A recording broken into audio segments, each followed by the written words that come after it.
Halo teman-teman semua, Assalamualaikum warahmatullahi wabarakatuh. Jadi hari ini kita akan belajar mengenai bagaimana cara membuat neraca lajur atau kertas kerja. Sama aja teman-teman ya. Oke, saya jelaskan sedikit sebelum saya ke contoh soal. Saya jelaskan secara teori sebelum kita lanjut ke pada soal, oke? Oke, hari ini kita mulai. Nah, berkaitan dengan neraca lajur teman-teman. Sebenarnya, apa yang dimaksud dengan neraca lajur? Secara garis besar, secara teori bahwa neraca lajur adalah kertas berkolom sebagai kertas kerja untuk membantu menyusun laporan keuangan. Selanjutnya, penyusunan neraca lajur dibuat dengan membuat 5 lajur yang masing-masing lajur dibuat kolom debit kredit, sehingga ada 10 kolom. Oke, jadi secara garis besar bahwa tujuan pembuatan neraca lajur atau kertas kerja ini adalah untuk mempermudah kita di dalam membuat laporan keuangan. Sehingga nanti ketika kita sudah selesai membuat neraca lajur, dengan sangat mudah kita akan memilah perkiraan-perkiraan mana yang termasuk ke dalam laporan laba rugi dan mana yang termasuk ke dalam laporan neraca. Oke, secara garis besar, di sini adalah yang dimaksud 10 kolom di dalam membuat neraca lajur. Nah, tahap pertama ada namanya neraca saldo. Jadi neraca saldo ini adalah trial balance teman-teman ya, yang sudah kita pelajari kemarin. Jadi teman-teman ketika membuat neraca lajur, teman-teman langsung memasukkan angka trial balance pada neraca saldo awal yang saya lingkarin ini ya, yang menggunakan cursor. Nah, selanjutnya setelah teman-teman memasukkan semua akun-akun yang ada pada trial balance, teman-teman kemudian akan membuat jurnal penyesuaian. Oke, di mana jurnal penyesuaian ini dibuat berdasarkan jurnal umum yang kita buat. Kita sudah pelajari di mentoring teman-teman ya. Nah, setelah itu ada neraca saldo setelah disesuaikan. Nah, jadi neraca ini terbentuk akibat dari penyesuaian antara neraca saldo dengan jurnal penyesuaian. Caranya bagaimana teman-teman? Ketika neraca saldo akunnya di posisi debit, kemudian di jurnal penyesuaian posisinya di debit, maka itu di sini akan ditambah teman-teman ya, debit plus debit min kredit gitu ya. Selanjutnya, jika posisi neraca saldo akun perkiraan kita posisinya di kredit, maka jika berada di posisi debit penyesuaiannya, maka itu dikurangi teman-teman ya. Kemudian, jika posisi di penyesuaian kredit, maka itu ditambah tergantung nanti posisi saldo awalnya di mana, oke? Di neraca saldo apakah di debit atau di kredit. Itu akan menentukan neraca saldo setelah disesuaikan kita atau NSSP ya. Nah, selanjutnya setelah kita membuat neraca saldo setelah disesuaikan, di kolom yang kedua terakhir, kita harus memilah mana perkiraan-perkiraan yang masuk ke dalam laporan laba rugi dan mana perkiraan-perkiraan yang masuk ke dalam neraca. Oke, sehingga nanti di sini teman-teman akan langsung melihat berapa nilai laba yang diperoleh atau rugi yang diperoleh. Nah, di neraca ini kemudian akan diperoleh nilai-nilai yang ada selain pada laporan laba rugi. Oke teman-teman ya. Oke, jadi ini adalah cara di dalam membuat neraca lajur. Oke, pertama, tulis nama perusahaan di atas lembar kerja dan tulis neraca lajur atau worksheet berserta tanggal akhir periode, bulan dan tahun. Oke, yang ini maksudnya teman-teman ya, di atas sini nanti teman-teman harus menulis nama perusahaan, periode, dan kertas kerja gitu ya. Mengisi nomor perkiraan yang berlaku pada perusahaan tersebut beserta nama perkiraan pada laju nomor dan nama perkiraan. Seperti yang saya sampaikan tadi bahwa posisinya di sini kita harus mengisi nama perkiraan dari akun-akun yang kita gunakan di dalam proses pencatatan pada jurnal umum teman-teman ya. Nah, isinya di sini yang nomor 2 itu ya. Oke, selanjutnya mengisi lajur neraca saldo atau trial balance dengan memindahkan neraca saldo yang berasal dari saldo-saldo buku besar atau dari soal-soal yang sudah diketahui. Nah, trial balance pada worksheet atau pada kertas kerja diperoleh dari buku besar yang sudah kita kelompokkan berdasarkan jurnal umum yang kita buat di awal teman-teman ya. Sehingga tugas kita adalah memindahkan dari buku besar ke neraca saldo yang ada pada kertas kerja kita. Oke, ingat ya, sumbernya adalah dari buku besar. Sehingga nanti akan terbentuk neraca saldo awal atau trial balance yang akan kita masukkan sebagai saldo awal di kertas kerja. Begitu teman-teman ya. Kemudian nomor 4, lajur penyesuaian atau adjustment dengan cara ayat jurnal penyesuaian yang dibuat lebih dahulu dipindahkan pada perkiraan masing-masing. Dalam prakteknya, ayat jurnal penyesuaian yang telah dibuat harus diposting ke buku besar pada perkiraan masing-masing. Oke, Jadi prinsip kerjanya adalah setelah di akhir periode kita membuat jurnal penyesuaian, kemudian itu akan kita pindahkan ke dalam kertas kerja, teman-teman ya. Kertas kerja yang mana? Kertas kerja yang kita buat di sini, teman-teman.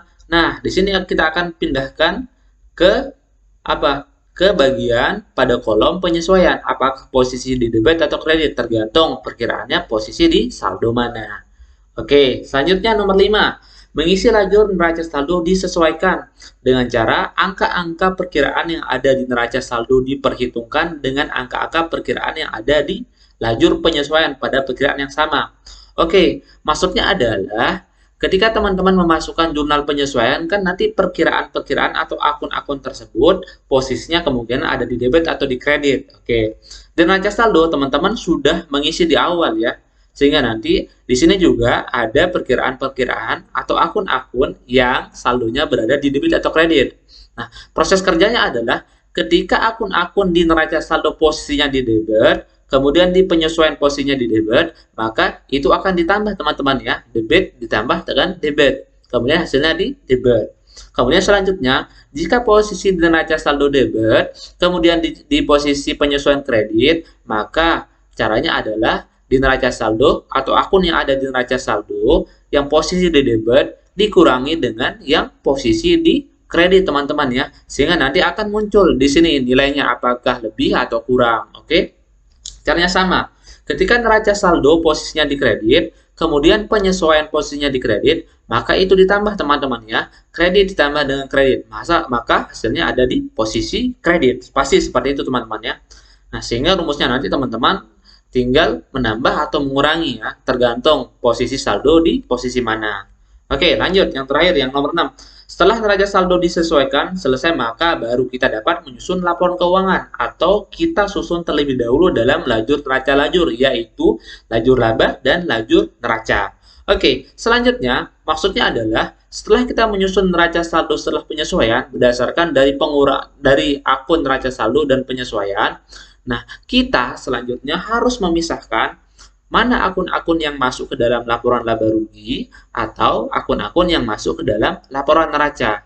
Nah, di sini fungsinya yang dua ini teman-teman ya. Sehingga nanti teman-teman akan langsung melihat berapa nilai dari laba ruginya dan berapa nilai dari saldo-saldo pada akun neraca. Nanti kita praktekkan teman-teman ya setelah saya sampaikan teori ini.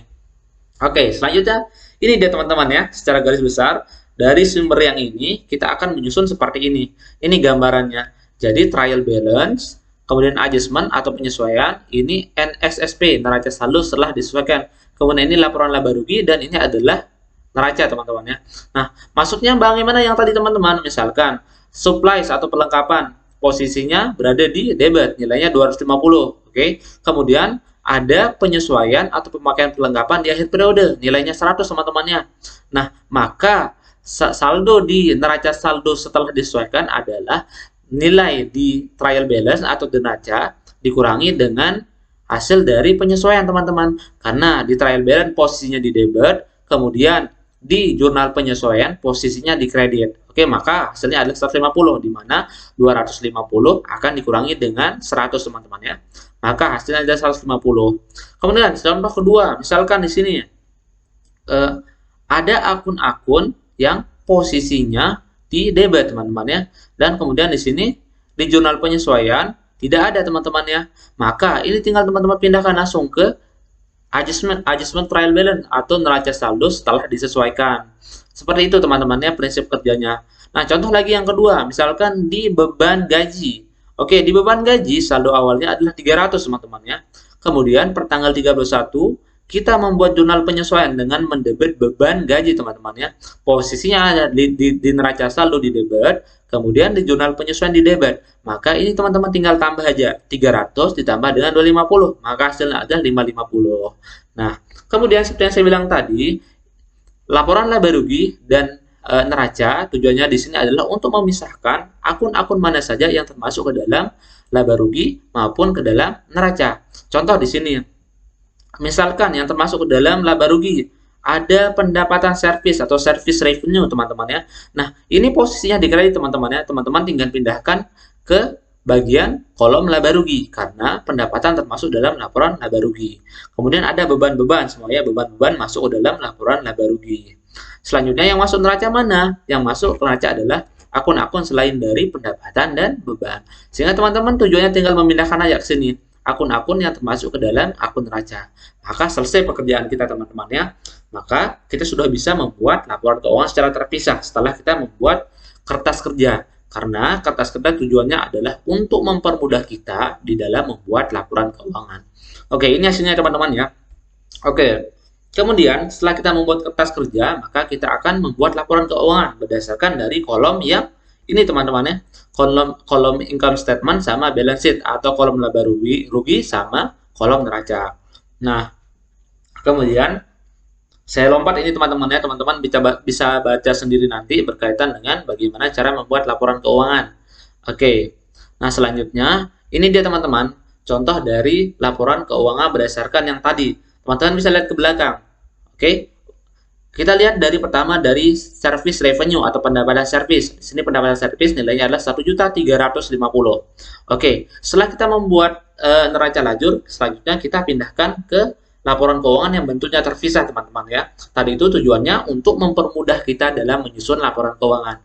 Oke, teman-teman tinggal pindahkan mana-mana yang termasuk ke dalam akun-akun yang termasuk dalam laporan laba rugi.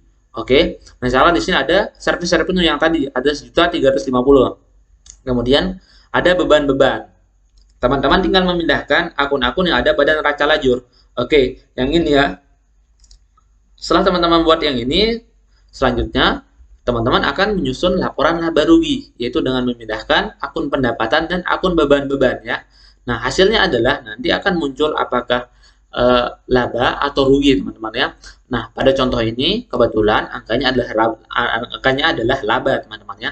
Nah, jadi tujuan yang tadi seperti di awal bahwa neraca lajur akan mempermudah teman-teman di dalam membuat laporan keuangan. Itu aja ya. Selanjutnya ada laporan perubahan modal. Oke, laporan perubahan modal. Nah, caranya bagaimana? Teman-teman lihat di neraca lajur juga. Oke, berapa modal awalnya? Oke, teman-teman lihat di sini ada Nyonya Devi Capital gitu kan. Nah, jadi modal awal sih Nyonya Devi nilainya adalah 6 juta teman-teman ya. Selanjutnya akan ditambah dengan nilai laba yang kita peroleh, yaitu dari laporan laba rugi. Berapa nilai labanya? Nilai labanya adalah 50.000 teman-teman ya. Teman-teman tinggal pindahkan karena laba akan menambah nilai ekuitas kita kan. Nah, maka di sini teman-teman tinggal tambah aja. Kemudian ada Nyonya Devi drawing atau pengambilan pribadi. Oke. Jadi pengambilan pribadi di sini atau FRIP mengurangi nilai ekuitas kita. Nah, sehingga nanti berdasarkan dari hasil ini maka diperoleh modal akhir yaitu 5.950.000 ya. Nah, jadi modal si Nyonya Devi ini berkurang karena adanya pengambilan pribadi atau FRIP oleh si Nyonya Devi. Oke, selanjutnya terakhir ada neraca teman-teman ya. Nah, ini juga sama prinsipnya, dipindahkan dari kertas kerja yang ini teman-teman ya. Nah, teman-teman bisa lihat di sini bahwa ada yang posisi di debit dan posisi di kredit. Sama angkanya dengan yang di sini teman-teman ya. Ada yang posisi di debit dan ada posisi di kredit. Nah, teman-teman nanti tugasnya hanya memindahkan dari kertas kerja ke laporan keuangan. Begitu teman-teman ya.